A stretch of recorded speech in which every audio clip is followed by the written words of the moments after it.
کہ قاری خلیفہ ہارون رشید کا گزر ہوا، پوچھتا کیا ماجرا ہے، بتایا کہ آج میں عرش والے کی فرش والوں سے صلح کرا رہا ہوں۔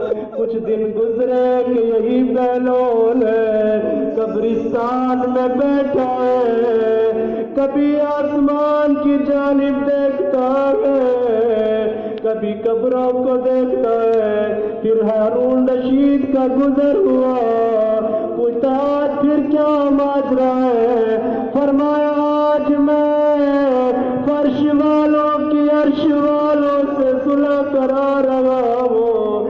آج عرش والا نہیں مانتا، اے عزیزان خدا سے اس پہلے معافی مانگ لے کہ ہمیں موت آ جائے، خدا سے فریاد کرتے ہوئے یا غیاث